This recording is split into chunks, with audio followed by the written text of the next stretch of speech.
Hey guys, hope you're all doing well. So I want to record a video today and I want to just share my thoughts on branding and trademarks. Okay.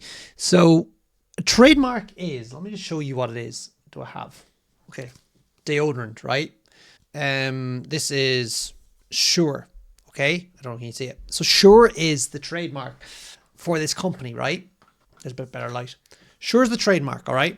Now, we all can create our own trademark, okay? And actually, that's something that I do quite a bit. When I'm launching a new product, I generally try and create a trademark for that product. But you can actually create a trademark that is for your entire brand. Like, you don't actually have to worry too much about, a specific trademark for a specific product. You can, I recommend it, but you don't have to, right? So when people join the academy, that's the Amazon coaching program that I have. One of the things they always ask is, do I need a trademark? And I always say you do need a trademark, but you have two choices. Number one, you can have a trademark that covers all the products you want to sell, or you could have a trademark that is specifically designed for one product, right? So some of our products are under like a group trademark. So they're like their garden, outdoor products. They're all under the same trademark. It doesn't make a difference, right? Some of our products have a trademark that is specifically just for them because the term might just fit that product and only that product, if you know what I'm saying. Now, which is better for you and when should you get it? It really depends what your goal is. If your goal is just to sell products and make some money, I would probably say you can get away with just a big generic trademark. If your goal is to have each product as a standalone product that perhaps you could carve out and sell to someone else down the line, you're probably better having a specific trademark just for that. Likewise, sometimes having a specific trademark that is geared towards one particular product can help you with sales, because you can develop kind of like an attractive brand character. I don't mean something that's good looking. I mean something that catches the eye.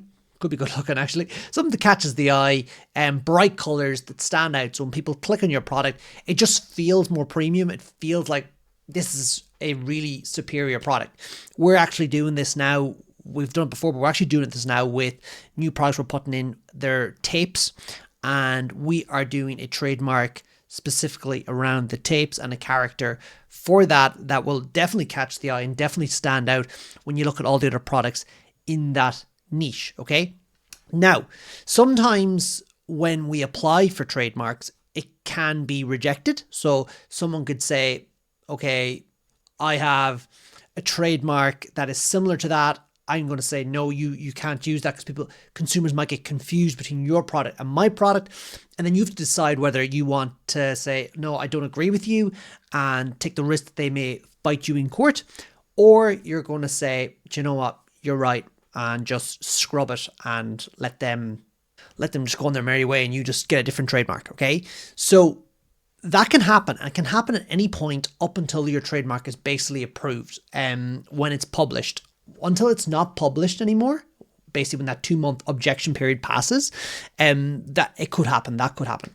Now, I find 8 times out of 10 it doesn't, but when it does, I generally don't like to argue with it, because, like, for me, it's usually not worth it. Okay.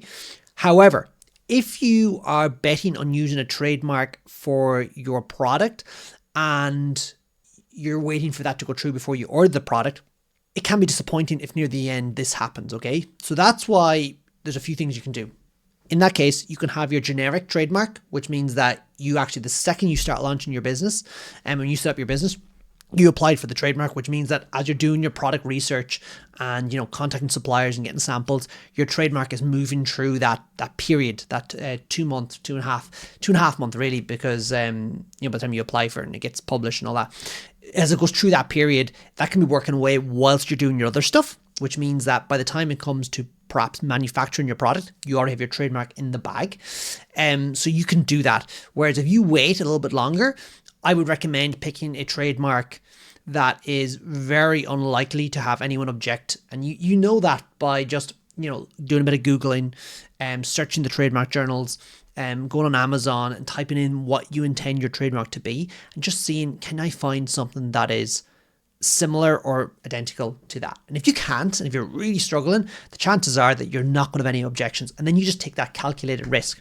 Now, what you could do, you could go and actually apply for 2 at the same time, which means that you've just reduced your risk even more, because statistically, the likelihood of 2 of them going down is much, much slimmer than 1 of them going down. I don't know the exact odds, but it's much improved. So sometimes what I would do in that situation, like, I'm lucky, I'm in the position I have numerous trademarks, so I'm pretty safe, I can pick one. But if I didn't, I would probably like to have a generic trademark in the bank. So as in, it's applied for, I have it, I own it. And I would also like to, maybe do my research before I apply for a specific trademark, and look at it and think, what's the likelihood of this being rejected? And if I feel it's very low, I will apply for that. And then if I really want to reduce my odds, I will apply for a second one. And then the likelihood of anything failing is, I'm always going to have an option, and therefore I can keep my business moving forward, and I don't have to be stuck waiting for my trademark to be approved. So that's my 2 cents on trademarks. I know it can cause stumbling blocks for people, so hopefully that helps you. And if you are interested in maybe starting your Amazon FBA business, or you want my help on just modeling what I'm doing, down below you'll see a link and you can check it out there. Like, subscribe, all that good stuff, and I will talk to you all